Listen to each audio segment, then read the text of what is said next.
Hello beautiful soul! Welcome back to my channel. This is my channel. I'm from Japan, Kabayan Gemini. This reading is for you. Tao na nakakonect kay Gemini. Tingnan natin, ano. Hindi ko na-explain. Palagi naman natin ito ginagawa. Tao na nakakonect kay Gemini. Tatanungin natin kung anong kanyang nararamdaman sa'yo. Anong intention at action niya sa'yo. Gemini, anong nararamdaman mo sa tao na to?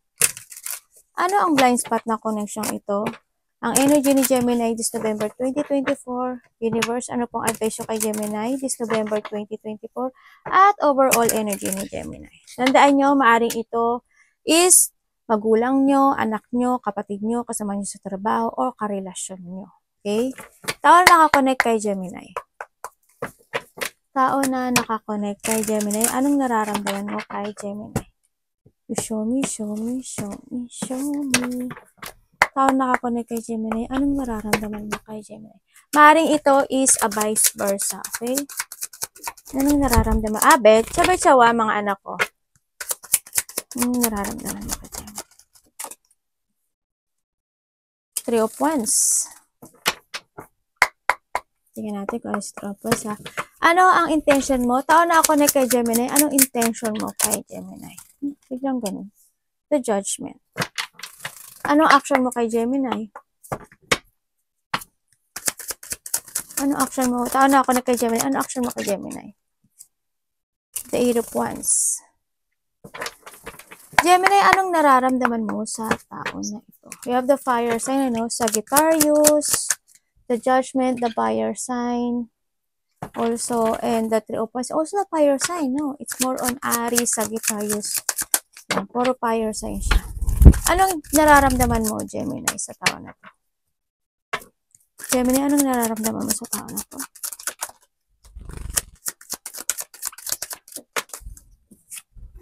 The Four of Cups. Uy. Cancer energy. Tingnan natin. And the Empress. The Earth sign. Ay, sorry anak.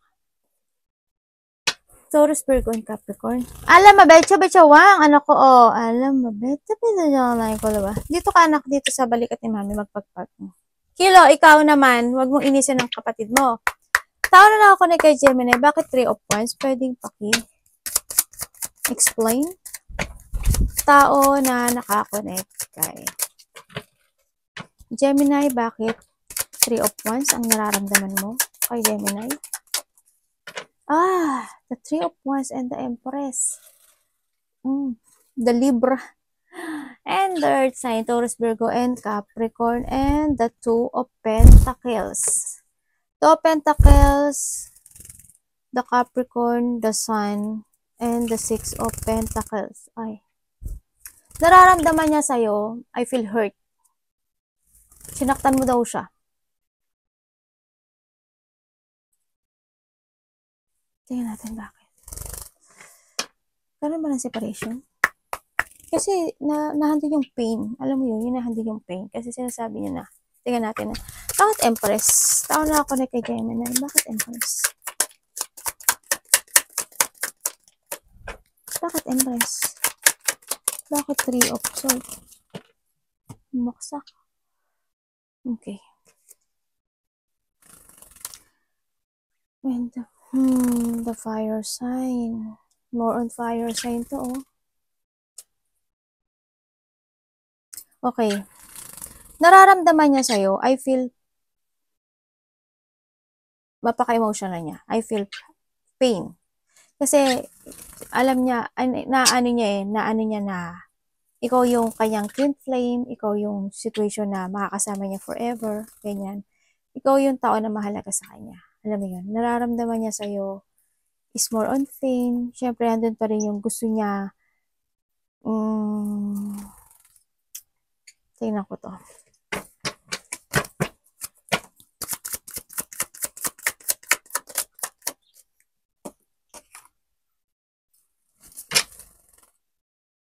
The Five of Cups in the Earth sign. Okay. Ang nararamdaman niya sa'yo is more on pain, depression, maaring hindi kayo nagkasundo nito, no? Hindi nagkaroon ng kaliwanagan, no? Iba dito maaring nagkahiwalay kayo. Yes, nandun naman daw yung pinahalagahan kanya, naghintay siya naghintay rin naman siya. Nararamdaman niya is parang, yes, I want a union. Gusto niya ng union, gusto niya pa rin ng getting together, pero hindi yung sa part na kailangan niyang mag-focus sa ibang part ng buhay niya ngayon. Kasi may mga sadness siyang nararamdaman sa'yo. Kasi kumbaga nandun siya sa sitwasyon na parang hindi daw niya naramdaman yung parang there's something missing sa relationship na to. Alam mo yun? Minsan hindi siya masaya. Nakaramdam siya na hindi kasiyahan. Nakaramdam siya actually ng pain dito sa relationship na to, no? Masaya siya. Naging masaya siya. As in, masaya siya. Baka nga magkasama kayo dito sa bahay, eh. O kaya, hindi talaga palagi kayo nag-uusap, no? Naging masaya siya. Pero it's more on disappointment. Ako nakikita dito. Disappointment. Andun yung nanghinayang naman siya. No? Nakita ko dito. It's more on failure. Kasi yung happiness na naramdaman niya, andun yung pagpapahalaga din. Pero andun yung sitwasyon na nasaktan talaga siya dito sa sitwasyon na to. Kaya ngayon,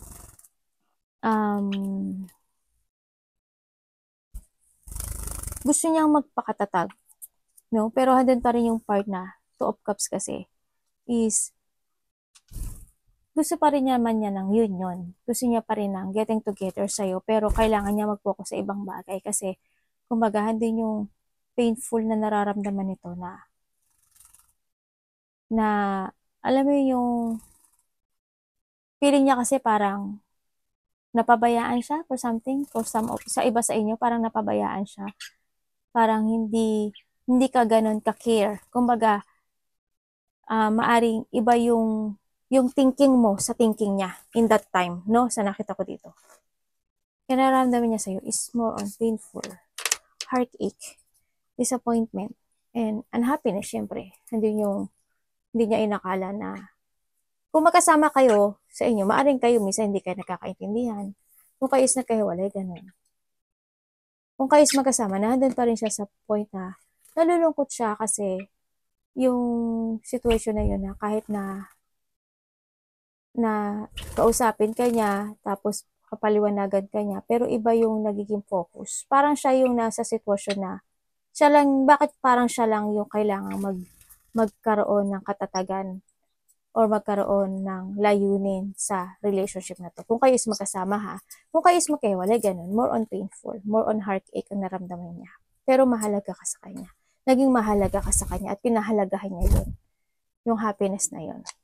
No, kaso, ang nangyari lang talaga, may mga disappointment lang talaga at hindi niya naintindihan yung parte mo at yung part niya. Ganun. Ganun. Tingnan natin ang Gemini, bakit Four of Cups ang nararamdaman mo sa tao?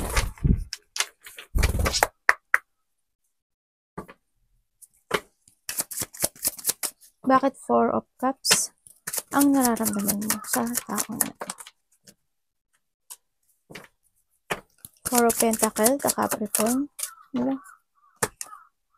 The Seven of Cups ay the Devil, the Capricorn, tsaka Scorpio. Okay, nararamdaman the Justice. Panalo. Virgo sign. Okay, nararamdaman mo sa kanya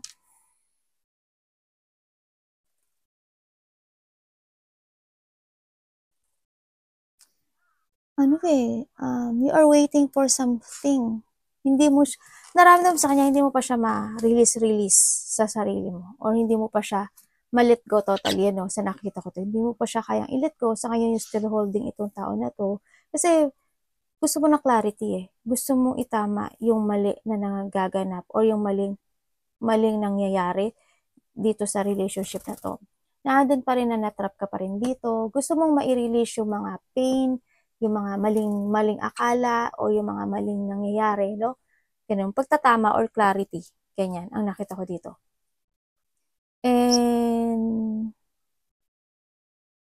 handoon yung situation na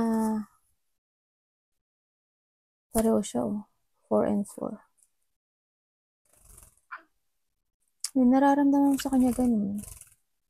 Gusto mong yung mga maling nangyari, yung maling akala, gusto mong itama yun sa nakita ko sa iyo. Kaya you still holding itong relationship na to. Yung nararamdaman mo sa kanya. yung mga maling bagay na dapat siguro inakala, kasi ito yung akala niya, di ba? Kaya ikaw yung action mo, ganito akala. Gusto mong gawin yun. Na hindi yan yun, hindi naman yun yung akala mo, mali ka dyan. Thinking mo lang yan. Kumbaga siguro, nagkaroon siguro kayo ng misunderstanding dito, no? Kasi it's more on, lonely eh. More on, parang disappointment. Parang hindi niya inakala na bigla na lang na gano'n na. Bakit? Parang gano'n. Nawalan siya ng pag-asa. Kaya, nandun siya sa part na siya yung umalis. Kung nagkaroon kayo ng separation na, nandun siya umalis. Yung kung hindi kayo magkahiwalay ito, nandun yung paghihintay. Ganyan. Tingnan natin, bakit judgment? Tao na nakakonect kay Gemini, bakit judgment?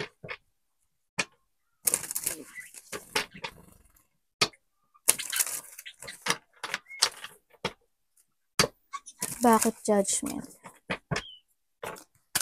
Ang iyong intention kay Gemini.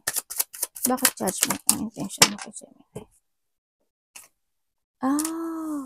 Bakit?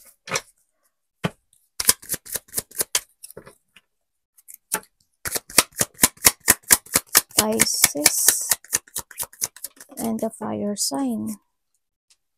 And the Eight of Pentacles. The Virgo and the Ten of Cups.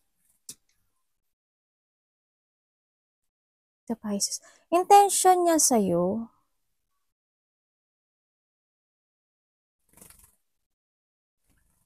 is to let you go.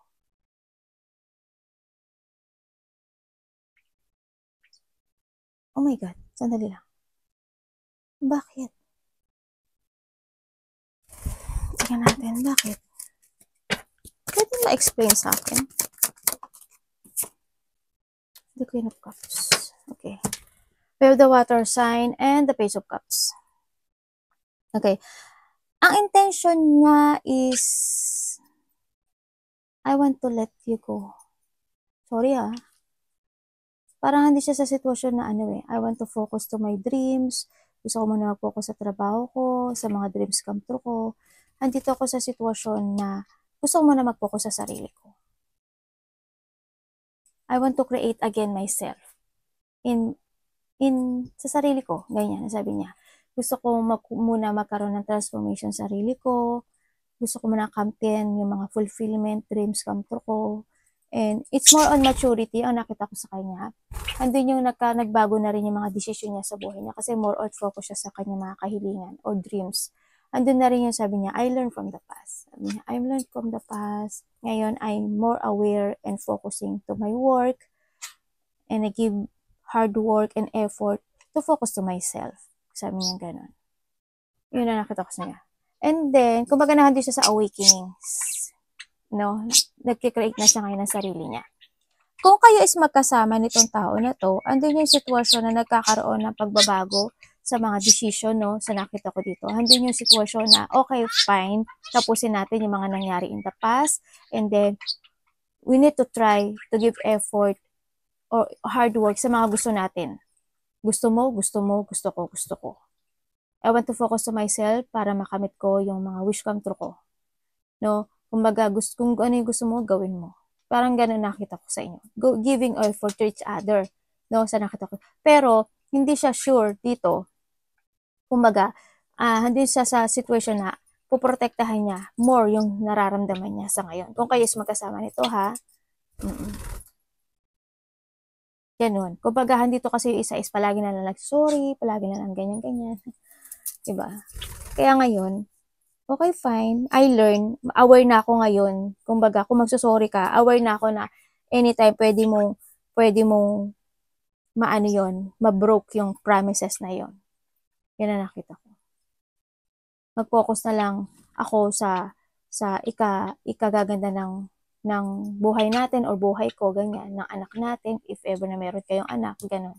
Kumbaga, ma-achieve yung mga gustong ma-achieve in life.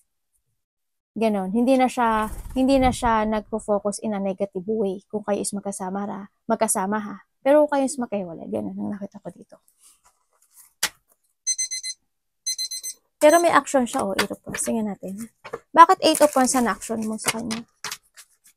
The fire sign, Sagittarius to. Bakit 8 of Wands ang action mo kay Gemini?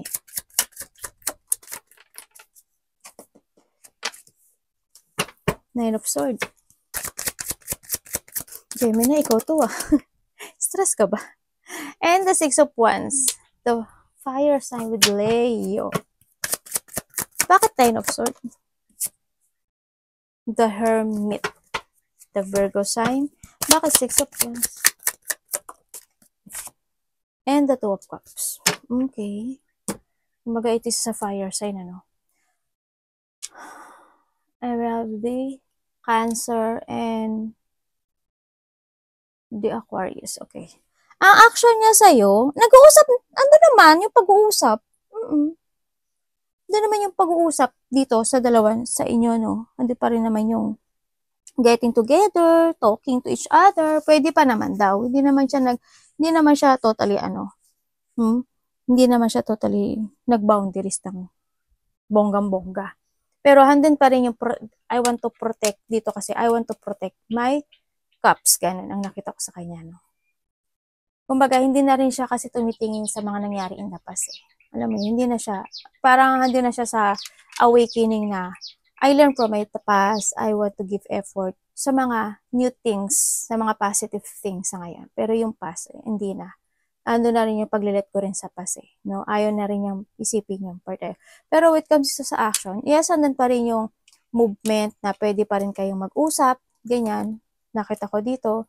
Pwede pa rin naman yung supporting to each other. So, nakita ko dito. Andun pa rin yung when it comes to your energy, Gemini. No? It's more on, more on loneliness, sadness, pag-aalala, yan, feeling loss, no? So, nakita ko dito. Feeling mo kasi disconnected kayo. Pero, ang para sa kanya kasi, action niya, it's okay. Okay lang na, na mag-usap kami, okay naman na, diba, na, kumbaga, na supporting each other, okay naman daw sa kanya. Okay naman sa kanya yun.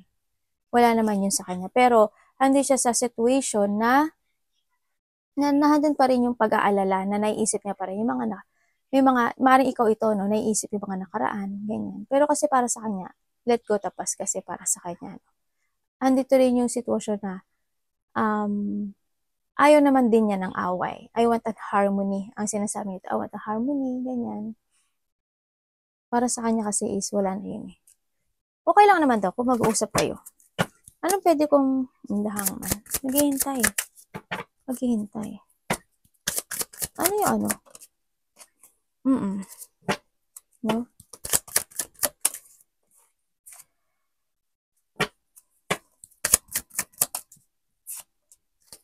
The Leo sign and the High Priestess. Actually, sa'yo, totally alam mo na, gusto niya rin, niisip niya rin na gusto niya ng pagbabago dito sa sitwasyon na to. Gusto niya uli ng new horizon dito sa sitwasyon na to, no? Kasi gusto pa rin niya ng togetherness dito. Gusto niya pa rin na, na nahandyan ka sa kanya, sa gilid niya, o sa tabi niya, to support sa kanya, no? Sa nakita ko dito. Andun pa rin na, yung, mabait naman to, eh, no? Patient, more on patient lang. Kasi, sa ngayon, hindi ko nakikita, kasi magulo rin yung isip nito, eh, no, Gemini. Magulo yung isip niya, kasi, siguro, because of the trauma na naranasan niya in the past, pero, hindi niya naman sinasabi na ganun. Kasi sa ngayon is magulo yung isip niya. Siyempre, naiisip ka niya, okay lang na mag-usap kayo, okay lang na labas kayo, okay lang naman yun sa kanya. Wala sa kanya yun. Kumbaga, more on patient, kind naman tong person na to, no? Hindi naman yung confident niya na hindi na siya magpapaloko or hindi na siya na ayaw na niyang mabackstab or hindi na yung awareness, kumbaga, dito sa tao na to. Action niya is okay lang. We can talk. We can bonding. Sabi niya ganun.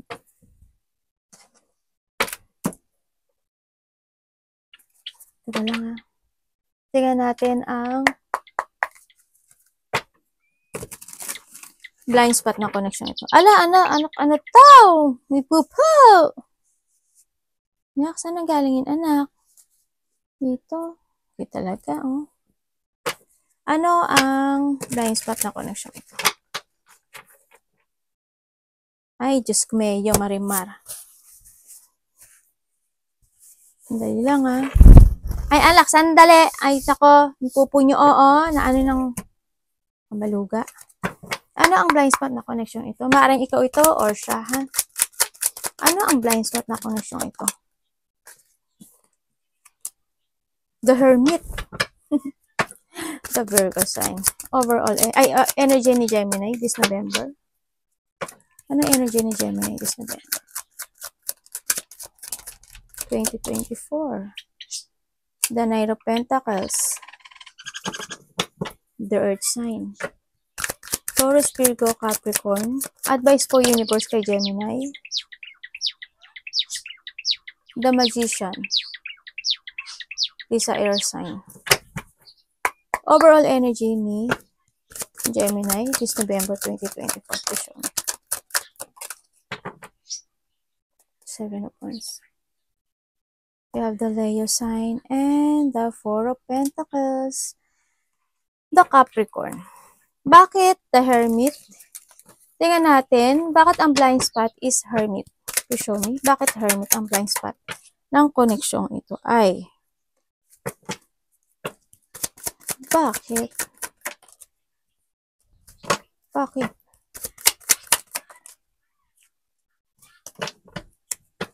Ano yan? Ay, ito na lang. Ano ito? Ay, ano ba yan? Hindi ko mahawakan yung card. Ah, okay. Nakita ko na. Nakita ko na. Okay. Ang blind spot na connection na ito, we have the the Cancer, the Fire sign, the Leo, and the Aries, and the Virgo. Ano ba to? The Fire sign to eh. And the Empress. We have the Earth, Taurus, Virgo, and Capricorn. Okay. Itong tao na to, nandito siya sa sitwasyon na nag-iisip siya, no? Meron siyang iniisip. Every night, may naisip siya. Naiisip niya yung mga bagay na naging tanga siya, ganyan. Mga bagay na napaglaruan siya, mga bagay na chinit siya, ganyan. Mga bagay na hindi, actually, hindi naging maganda sa kanya, no? Sa nakita ko dito. Naisip niya yon. And then, itong tao na to is in a situation na nagsisiyasat siya sa sarili niya. Bakit ako naloko? Bakit ganun? Na parang hindi ako pinahalagahan? Bakit play lang ba niya ako? Ganyan. Bakit siya nag-cheat? Because I'm a friend? Ganyan. Bakit gumagahan din kasi more on frustration. Alam mo yun, nagkaroon ng frustration dito. Bakit parang feel ko sabi niya is, kahit na, kasi parang naramdaman niya na playing kasi siya. Parang hindi naging totoo, no, yung relationship na to. Kumbaga, parang handun din yung pag-iwas or depensa na, hindi ako nanloko, hindi naman mali naman yung thinking mo. Pero ang thinking niya is ganun kasi. Chinit mo ko, niloko mo ko, play mo ko, friend lang tayo, ganyan. Hindi mo ko pinahalagahan. Kumbaga, andun yung, parang porkit you are the authority or ikaw yung nakakataas sa akin. Yung parang ganun ang nakita ko. Parang ikaw yung may mga maling nangyari. Pero, iniisip niya, bakit nangyari yun? Ito yung tao na yun. Hindi ko alam kung sino siya sa inyo. Kasi it's more on fire sign. Ako nakikita ko dito, siguro, it's a fire sign. This is that you, no? Gemini. Sana to. Kasi kung titingnan ko tong energy to, nandito siya sa energy na to. Sa person mo.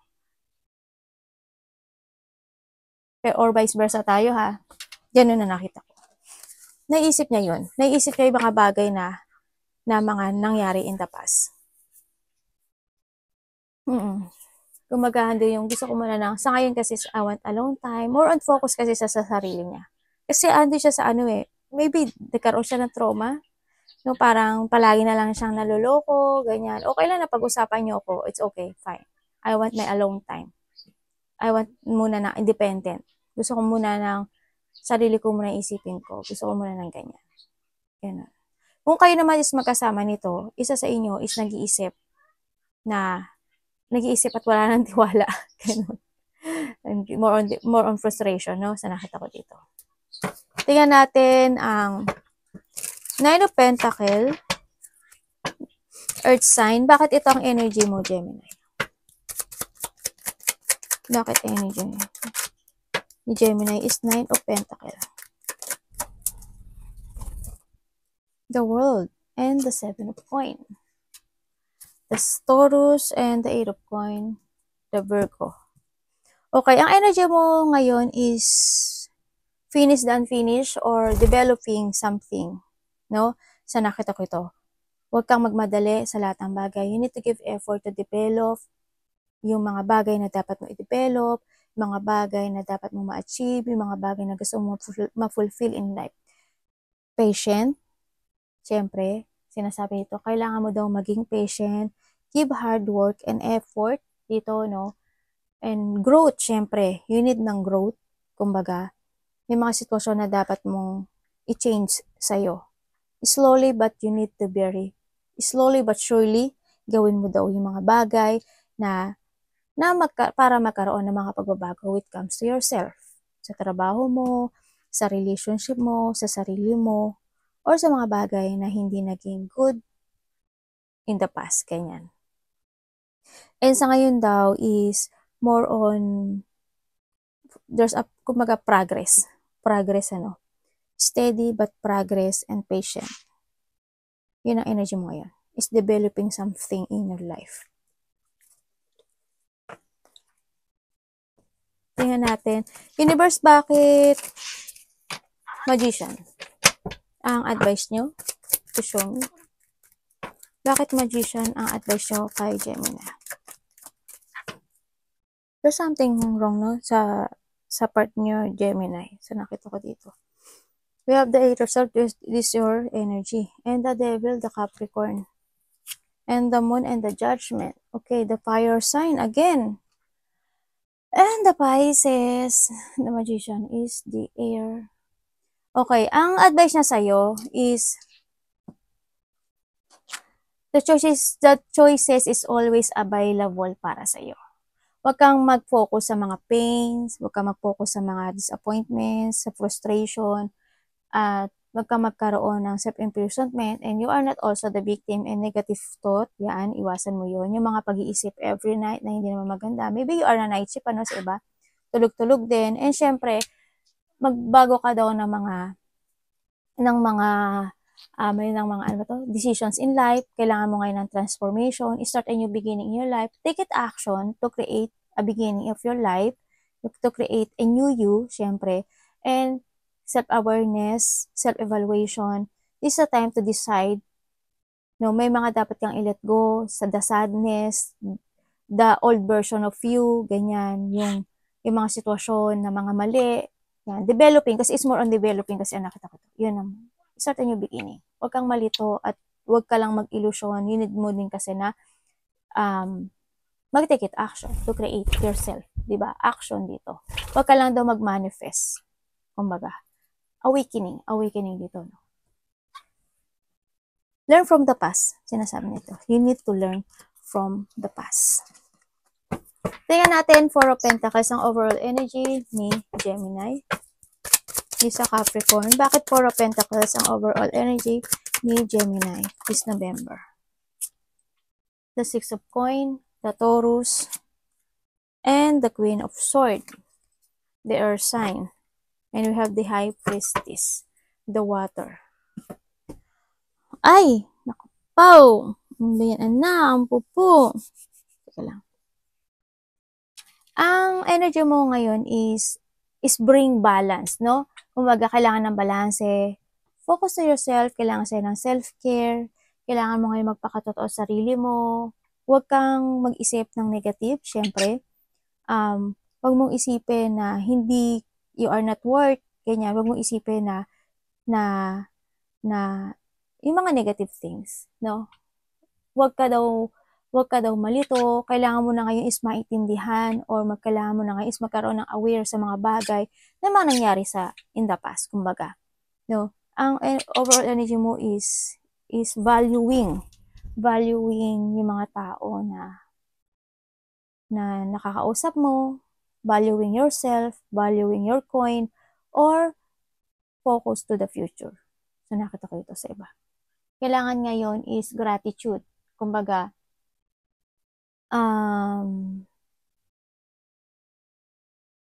alam mo ba na kumbaga, wag maging judgmental or wag mag-isip ng mali sa nakita ko dito. Kasi, hindi kasi, tingnan ko ha. Kasi parang may nagiging judgmental.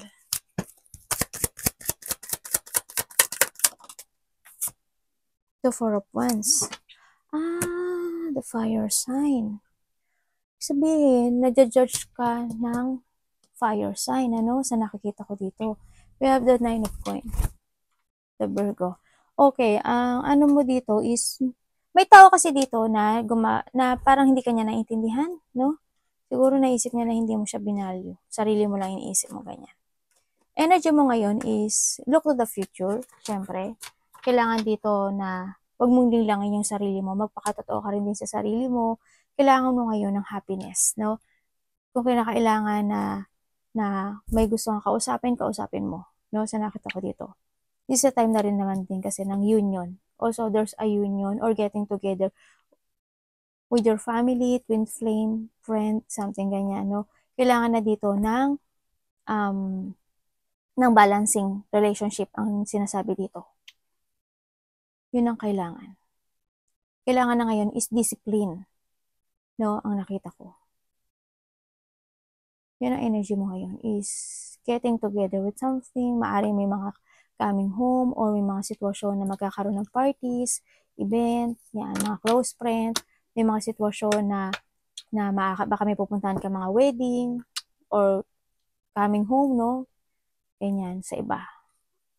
Thinking for a happiness and for a stability sa iyong pera, sa iyong family, sa iyong trabaho, sa sarili mo, actually. Kailangan ng ganun. Enjoy the fruit of your labor. Maliit man yan o malaki, di ba? Ganun. Pahalagahan mo na, like a diamond. Kung ano yung mga meron ka sa ngayon. At ano pa yung mga papasok sa buhay mo. Arigato namaste, God bless.